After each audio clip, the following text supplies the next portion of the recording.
Hello and welcome. I am Kim Keen, host of the One of a Kind You podcast. I started this podcast to share my journey with my past self, a woman who is struggling with leaving her teaching career and adjusting to stay-at-home mom life, to help other women with their motherhood journeys or their work-life balance journeys so they can let go and make themselves a priority without all the sacrificing. And so if you're a regular listener to One of a Kind You, welcome, welcome, welcome. And thank you again for tuning in to another episode this week. And if you are new, we are equally excited to have you. So thanks so much for stopping by to check it out and see what it's all about. The way that this podcast usually works is that I share a journal entry of mine from when I was in the thick of the struggle, and I reflect on what I know now as a certified life coach and healing practitioner, and what I wish I knew then. And today, though, we are in for a special treat. You do not have to listen to me blob alone by myself. We have a special guest with us. His name is Kevin Crispin, and he is also a fellow podcaster. And he was so gracious to allow me to be a guest on his podcast, which is called the Sad Times Podcast.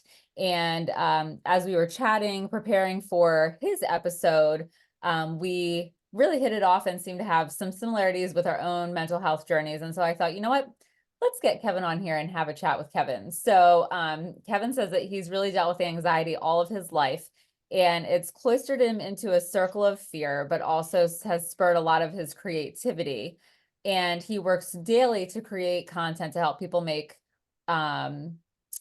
decisions and choices and things so they really feel less alone in their journey. And he wants other people's stories to be heard to help with that as well. So he believes that stories are the great healing currency of humankind, and I couldn't agree more.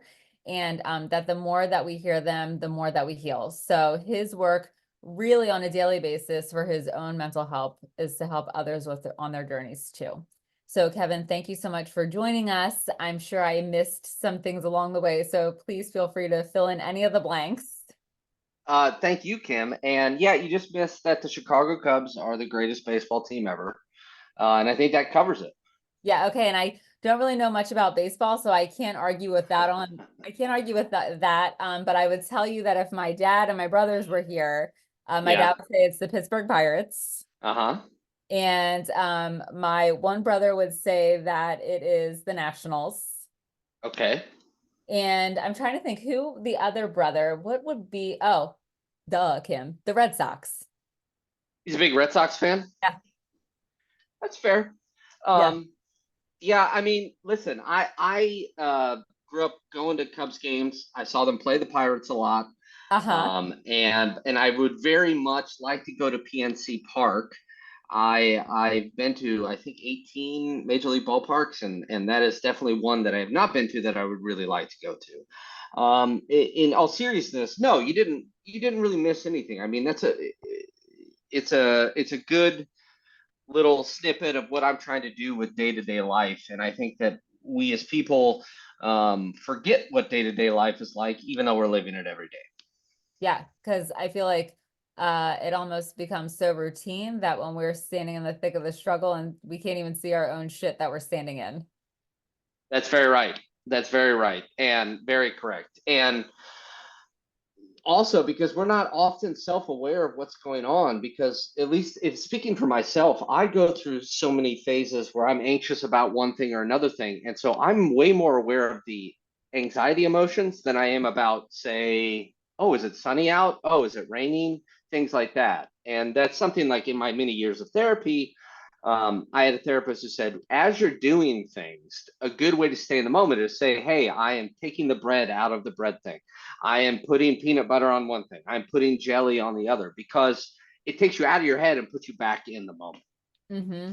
And I love that. So I think the other thing that you and I connected on is therapy, but your therapy journey was vastly different from my therapy journey. And so I was kind of like intrigued by that, because when you said just now that your therapist is like, it's let me help you stay in the moment. And she gave you something real, they gave you See, something really tangible that really made sense. But my therapist gave me bullshit nonsense that I was like, what the hell am I supposed to do with this?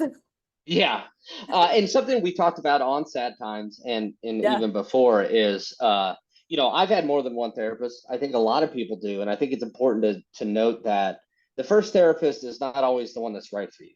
Mm-hmm. And so my therapy journey started when I was 8.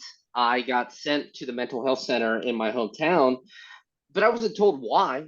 My Okay. parents had just split up. I wasn't told why I was going there.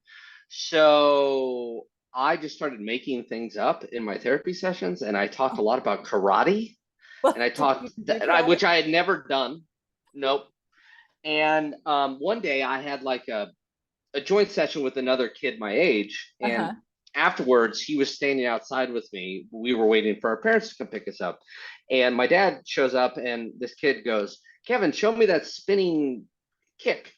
And so I was like, okay. My dad's like staring at me all confused, like, the hell? You're like, And I'm like, shut up. And so I show like him. jump and spin, and I'm like, there you go, you know. So I It's often like, wonder this what kid that. is a fraud. He does not know karate. Oh yeah. Well, that's I often wonder what the therapist herself with her little she had her notebook page, Yes. and she's writing on it. What is she saying? Delusions of grandeur, Right. grandiosity, whatever, Yes. Like, needs to be checked into a mental health facility. Like, Right. yeah. Exactly.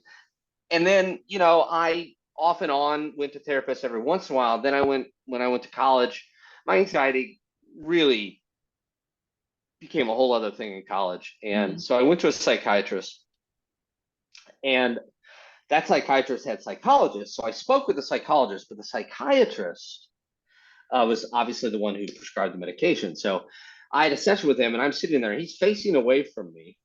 What was that like to have someone face away from you as you're like sharing things that are, I guess, really deep and personal? Yeah, it was really fucking weird. And it Imagine. was very impersonal, of course. And Yeah. so, but I'm thinking to myself, I'm so tired of feeling this way. All right, I'm going to tell him the weird stuff that I worry about. Yeah. So I start, blah, blah, blah, blah, blah, blah, blah, and I'm going through it. And then I finish, like, huh. And then there was a pause. And then I swear to God, this mental health professional goes, huh, that's weird. And I'm like, No. oh, yeah. And You're I'm like, I'm like, oh, doomed. I am doomed. Exactly. Because it turns out I have obsessive compulsive Yeah. disorder. I've worried about, here's a couple of examples of some weird shit that I worried about. When I was 11, I thought I was going to die in the electric chair. There was a tornado siren in my town that would go off the first Tuesday of every month. And then, of course, if there was a tornado, I Right. was afraid I was going to put my head in the siren and lose my hearing. I did not want to do this, but I was afraid I was going to do Yeah.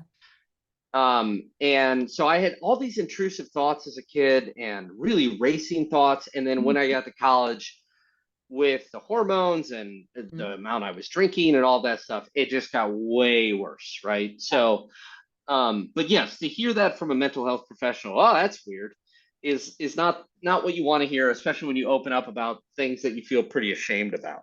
Yes. And I'm sorry, but you can't be the first person to have thoughts like that. I'm sorry, but you Right. just can't be. I cannot believe for 1 second that you were the first person that shared something with him like that. So for him to be like, that's weird. Like, dude, you've got to hear weirder stuff than this. Like, you just have to when you're in that field. And I know he wasn't looking at me, but like, read the room, man. There's this anxious 20-year-old sitting there, his legs bouncing up and down, and he's like, I'm worried about these things. And then you tell me that's weird. I was not in a headspace to really accept that. It was difficult. Yeah, I can't even imagine. So, did you continue seeing that mental health professional? Did you find that he was helpful despite the fact that he didn't really seem like a warm and fuzzy in that moment?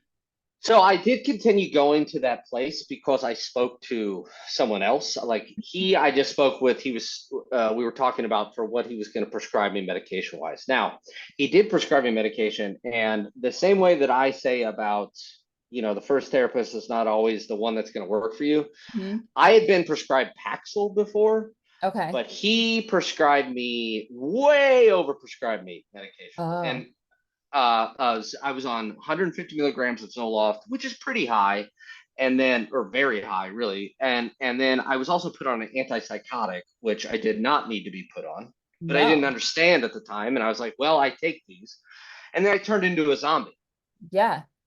and I stopped being myself, and then I did the thing that you're not supposed to do.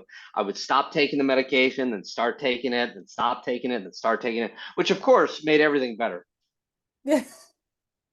Right. And by better, I mean way worse. Way worse. But Yes. yes, my therapist herself, she was great, and we had a really good relationship. And Mhm. uh, so I didn't speak with the doctor himself very often, but I learned a lot from that experience, i.e., that there are certain ways that I do not want to feel, no matter if it is in service to eliminating this anxiety, this anxiousness and depression. Yeah. And so how long did you continue on that trajectory of like taking the meds, not taking the meds, taking the meds before you were like, okay, I've got to figure out something else here? Let's see here. I'd say that I did the on again, off again thing for about 6 months, maybe. Okay. And I was able to finally stay on it for a while, but Hmm. then I don't really recall, to be honest with you, getting off of that medication. But I did at some point, I did wean off it Hmm. because I was like, the antipsychotics were giving me headaches. I did not need to be on those. And it turns out that I did need to be on an SSRI, but Zoloft was not one that worked for me. I'm Hmm. now on Prozac. And so that works much better for me because I can still be myself, uh, and I don't feel like a zombie. Yeah. And so did you ever feel so like when I was on your podcast, we talked about how when I was in therapy, the therapist wanted to medicate me and I could not allow myself to do that because for me, I felt like that would have been the fail. Like I can't go through life if I'm not taking this pill. And I knew too that the difference was that it was like all learned things. So I had to unlearn them.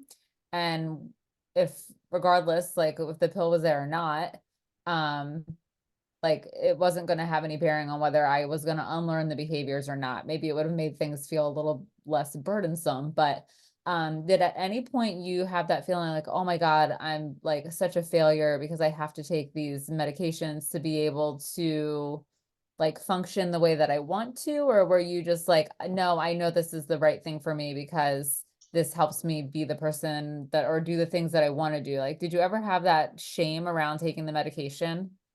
Oh yeah, for years, big time. So much so that about 6 years later, I decided to just stop again. And that was a very bad idea. It wasn't like I started and stopped. I just stopped. Mm-hmm. And then that became a very dark time. And I, obviously went back on it. And then in 2013, so about 10 years ago, I spent 3 months in India for work.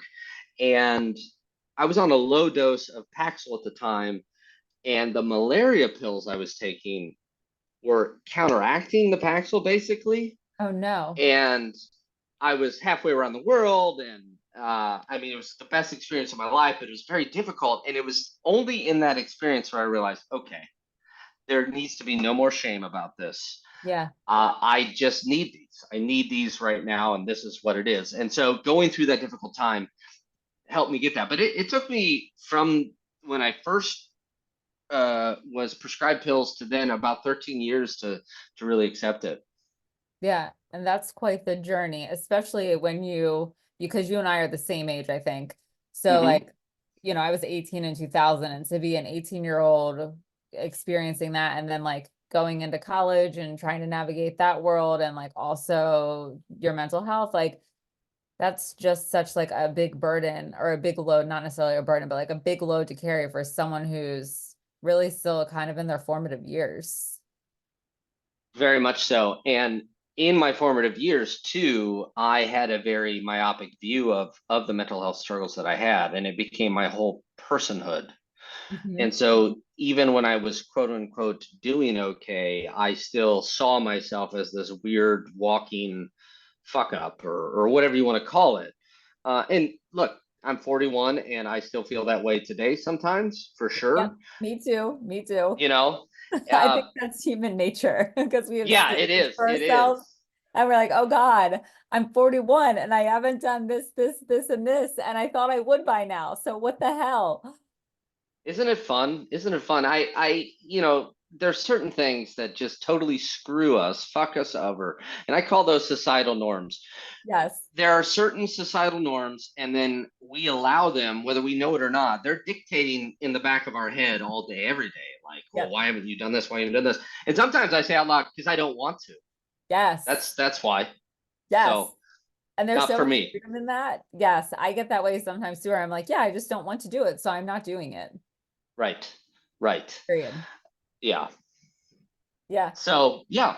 Um, I would advise anyone to, if somebody does speak with you about medication, obviously it's a decision between you and your doctor, but Yeah. just know that it's not always going to work right away if that is the road you go down, and it's worth trying other medications if that's the direction you want to go.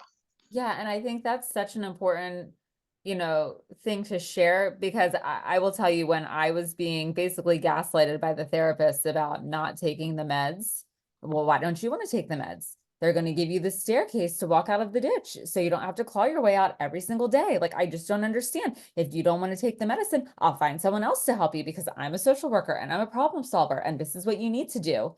It was almost like, Kim, if you take the pill, if you pop that pill, problem solved, solution granted, Right. no more struggles, no more dysfunction. Here's the magic fix, take the pill and get away from me.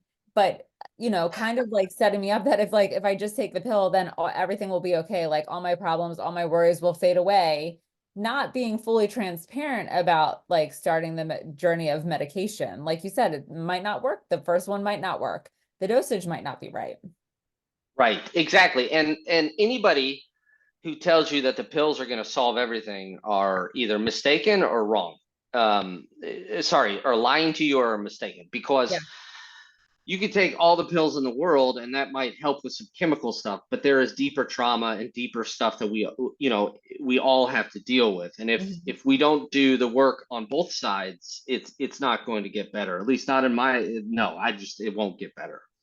Yeah, and I think that's also a super important thing to highlight because I feel like she was like, well, once you take the pill, then you're not going to have Exactly. anything that's going to stress you out. Like you won't need to be down in that ditch dying a slow death of your own contrived pain. Like there will be nothing left. You're just going to climb right out into the realms of pleasure and peace.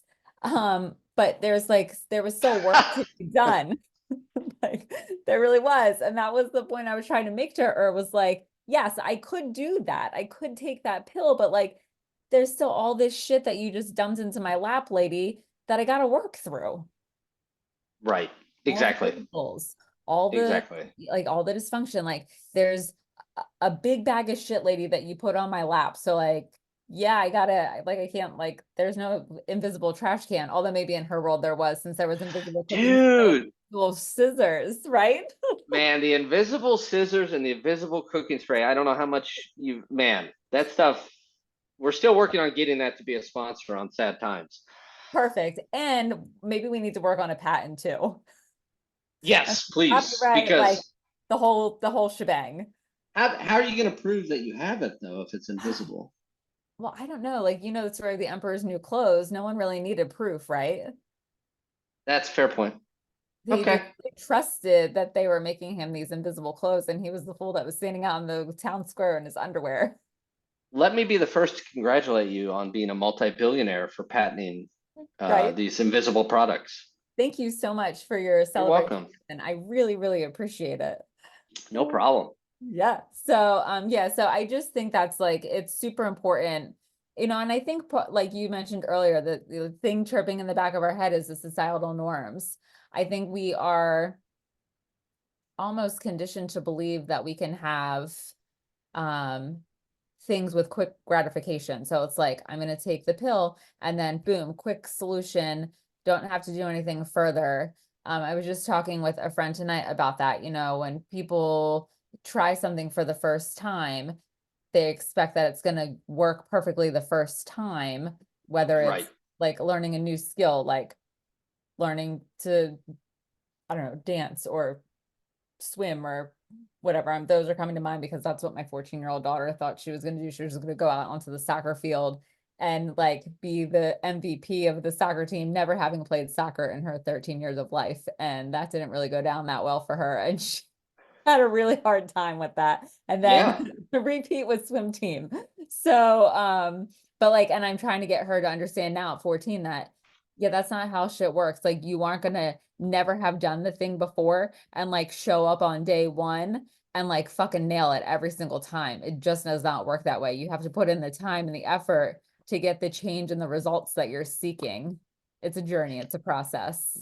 Yeah, and that's exactly right. And one of the times where I get really caught up in my own narrative is, so I'm like really obsessed with the Beatles, okay? Uh-huh. And I tend to think about them all the time. And if for your listeners, if you look at the cover of Abbey Road, I think everybody can picture that Yeah. cover.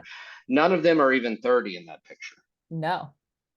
And that's the last record they recorded together. The last time they were in a room together, they weren't even 30. So I'm like thinking to myself, well, George Harrison was 20 when they landed in America. Kevin, you're 41. What have you done? But it's I mean, a lot of things had to go right for them. And also they're like four geniuses and stuff. So Yeah. yeah. Yeah. So I don't know a lot about the Beatles, but I do know this, and you probably already know because you're like a mega fan.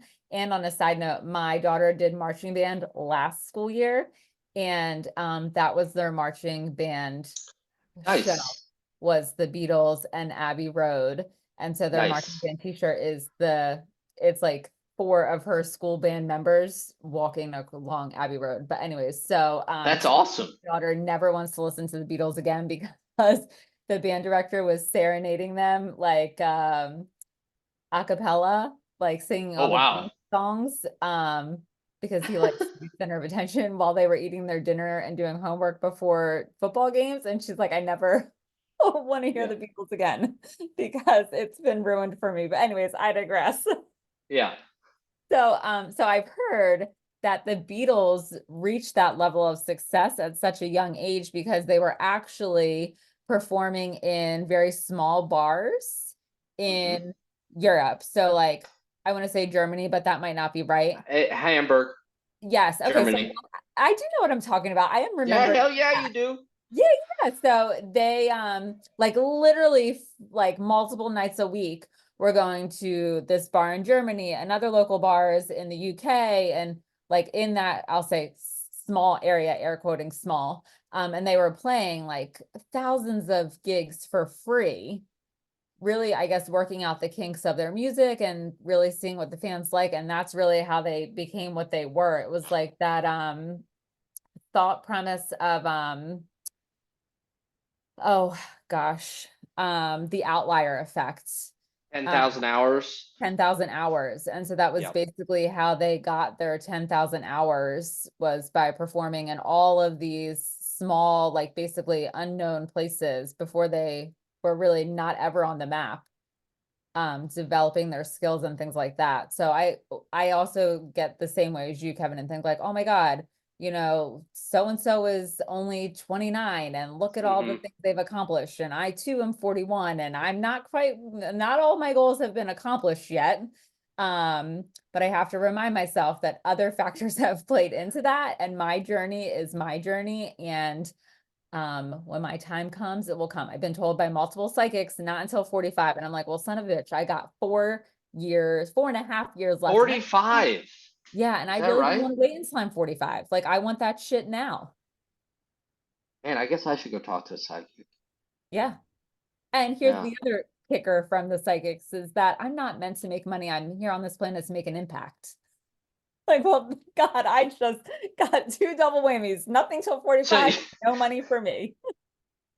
oh man, okay, I take it back. I'm not going to talk to a psychic. That's Right? fine. Don't go talk to a psychic. Don't Because, do it. well, here's the deal. If they tell me 45, okay, let's just say I'm going to wake up on my 45th birthday and just be like, okay. And then every fucking day of that year, I'm going to be like, is today the day? Is today the day? Is today the day? Is today the day?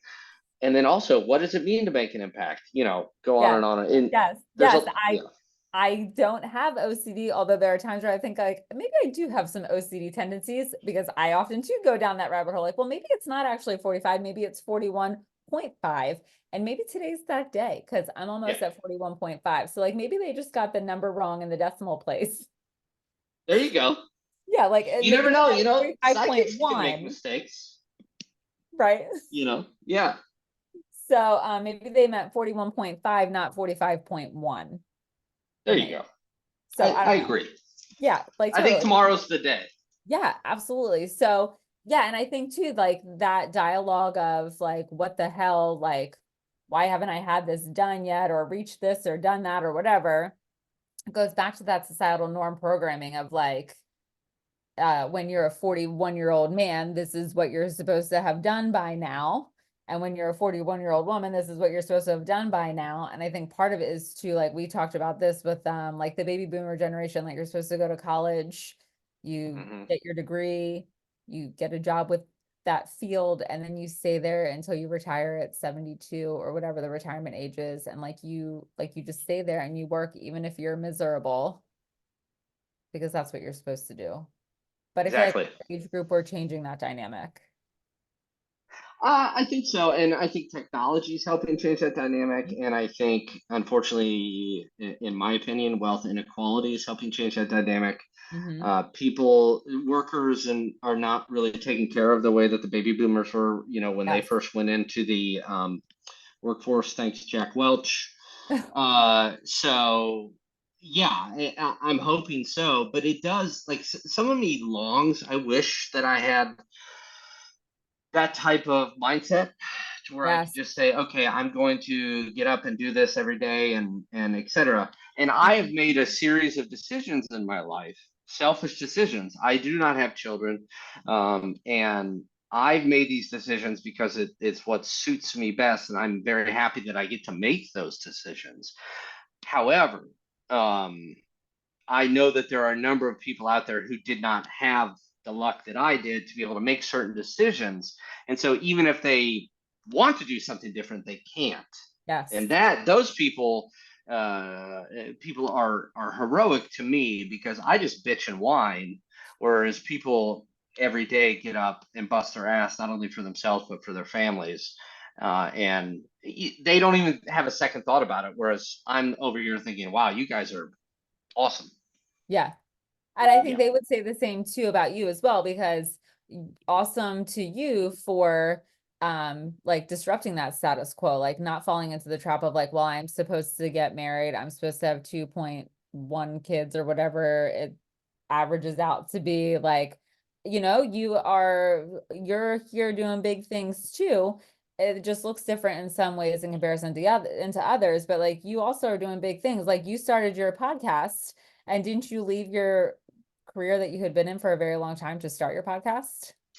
Well, I did leave my career, but I had the podcast already, though it had been kind of on the shelf because my last job was all consuming and I just couldn't do anything. And Yeah. I originally left to become a motivational speaker on anxiety and depression, which I'm still working on doing. And then about a little over a year ago, I revived the podcast, Yeah. and it's now something I work on pretty much every day of the week. So, and I'm lucky to be able to do that. Yeah. So I think that's no small feat in and of itself. And I feel like that's your stepping stone to get to be the motivational speaker that you aspire to be. Like it's coming. And I have to say kudos to you for continue to work on that journey, because it's not always an easy journey to be on, to put yourself out there to speak. I mean, because sharing your story is a vulnerable thing. And so like to sign up to be vulnerable and then to have someone say like, no, we're not interested in having you come speak at our organization or whatever, like it's not always an easy thing to do. So I think that there's heroicism in the journey that you're choosing. Well, I appreciate that very much. That's very kind Yeah. of you. And I wish very much that I could have a little bit more. I would allow myself a little bit more of that perspective. Yeah. Not that I'm a hero, but that hey, there is some strength in what's going on here. Yes. And we'll just connect it way back to the beginning, Kevin, when we said that, we can't see our own shit when we're standing in it. That's Mm-hmm. probably why you can't, have Exactly. more like self-compassion and appreciation for what you are trying to accomplish, because when you're standing in it and it's not working the way that you think it's supposed to be, it feels shitty. Like, let's be honest. Yeah. It Yeah. feels very shitty. And as somebody like me who has obsessive compulsive disorder, one of the things is when I am the most anxious, what I need is affirmation, right? Mhm. And not so much affirmation like, Kevin, you're great, but affirmation like, it's going to be okay. Yeah. And right now, some of the work that I'm trying to do does not offer that very easily. No, it doesn't. And it's a big challenge to not buckle under it and give up. Yeah. Yes, I know exactly. Exactly those sentiments, Mm, having a life coaching business and a healing business, it's very similar. And let's see, just before the pandemic, I was actually speaking on college campuses. mm. And that was, I was like, okay, this is not for me, because I was traveling a lot and my girls were little at that point in time. And my husband before the pandemic was like, oh, I have to be in the office. I can only work from home one day a month. And that one day a month would never come because he was like, I have to be in the office. And now after the pandemic, he's like, I only go into the office when I need to. And that's rare. I'm like, Yeah, like, oh, really? Now it's rare. Thanks. yeah, Um, right. Now but that like, I'm off the road. right. Yeah. So he like, had to juggle his complicated work schedule, yada, yada, yada, the kids' school schedules and after curriculum, like whatever. But it was not an easy road. So I tapped out after about 6 months. So kudos to you for not tapping out and for sticking with it. Yeah, well, at least for the rest of today. We'll see how Oh, tomorrow goes. oh, stop. Oh, stop. When we hit stop recording, you and I are going to do some tapping and we're going to let go of that. Oh, hey, I'm all for that. I'm ready to let go. Because here's the other thing that I've been coming to. I'm really bored with a lot of my emotions. I'm bored with self-flagellation.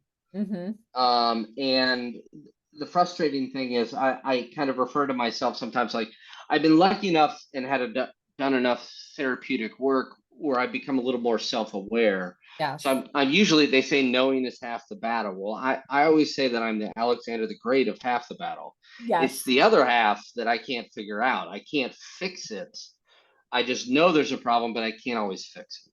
Yeah, yeah. And Yeah. I'm sure when that happens, like the unkind self-talk starts back up again, Oh God! If only it would stop.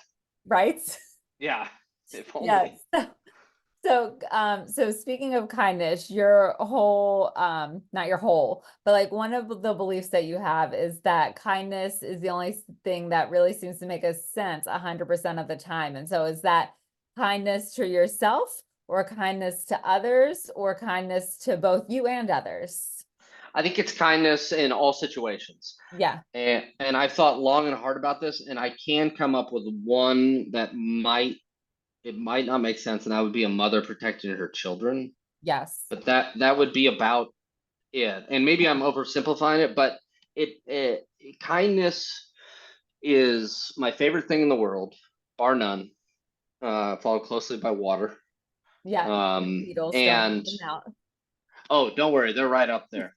Um, and kindness is, but you bring up a good point, and the way that I always end sad times episodes is saying that there's always room for kindness and grace, Hmm. even with ourselves. Yes. I learned a long time ago through modeling behavior on people who I looked up to, et cetera, that kindness to others is a wonderful thing. I did not learn, not, it wasn't that long ago that I learned that being kind to myself was worthwhile. Hmm. It's actually extremely worthwhile. Yeah. And so, yes, I think kindness is the thing that makes sense 100% of the time. The thing that I think is almost 100% of the time, but not always, is humor. Yes. And humor, I believe in humor so much. My favorite movie of all time is Airplane. I'm obsessed with that movie. I'm obsessed with that whole genre, but I'm obsessed with humor because it has helped me through such dark times. Even if you laugh at one joke, You're not going to be thinking about other shit as you laugh at that joke, or you're going to Yes. feel differently. So humor follows kindness pretty closely. Yes, and I couldn't agree more. And so I find now that, when it's downtime and it's like the end of the day, and my husband's like, "If you want to watch a movie," and he has like all these like deep things in the queue, and I'm like, nah. Like, where's Joe Coy? Like, I love Joe Coy. He is so raunchy and so inappropriate, but my Oh, I God, like that guy. he makes me laugh so hard. So I'm like, I will take laughter over like Peaky Blinders. I wanted to watch that show so badly, but it is so violent and so disturbing that I'm like, I can't watch it. So like, I've never really watched that actually, but I've heard it's good. But I also hear it's very violent. yeah, it is. It's like, it's so good. And I think the reason I can't handle it is because it seems so real because it's so good. But it's like basically Yeah. the Irish, it's like an Irish gangs, Hmm. like in the Great Depression, like Prohibition era, going at it. Okay. And like manipulating people and like beating the shit out of people and like murderers and faking deaths and all kinds of craziness. And I'm like just like, okay, nope, too much. Where's the laughter? So I Right. absolutely love like that your humor is like a very close second to kindness. Yeah, and I have a pretty dark, dry sense of humor. Hmm. And but that's how I deal with the pain that I feel I learned from David Letterman that self-deprecation is funny. Yes. And sometimes I take that a little bit too far, a bit too much, but yeah, humor just helps, and it helps me remember to not take myself so seriously, because sometimes I take myself pretty goddamn seriously, and that's not good for anybody. No, and I feel like I do as well. And so when we get into that mode of taking ourselves too seriously, that's when things turn for the worst. And Yes. it's Yep. like, and it's not a good thing, but yet it happens. It happens. Yeah. And that's Yeah. okay too. That's the other Yes. thing that I'm learning. You gotta understand that I once said to a very close friend of mine, like, I want to be kind all the time. He says, Kevin, you realize that's an aspiration. Yes. That's a wonderful aspiration. Mhm. You need to allow yourself to understand that you just cannot always be one thing. Yes. Yeah. It's like the yin and the yang. There's like the good and the bad. And Yes, there's always that duality. So we cannot always be one thing. It would be wonderful and amazing if we could, but unfortunately we have to have the duality. exactly. Yeah. We do. Yeah. Yeah. Kevin, this was great. I feel like we could chat for hours on end. Yes, we could. And we did on Sad Times. Yes, we did. Well, And we like an hour. almost reached the hour mark here too. Did we really? Well, how Yeah. about us? I Yeah. see. I didn't even feel it. If I Yeah. I mean, may, neither. I just happened to glance at the clock and I was like, whoa, we've been chatting for a while. wow, yeah, we have. Yeah, To anyone who's listening, if I may, you sure can. I started Sad Times because, again, I do believe that stories are the great healing currency of humankind. And each week we have a kind and generous guest who comes on and tells his or her story, of which you are one of them. It has not been released yet, but it will be released in the coming weeks.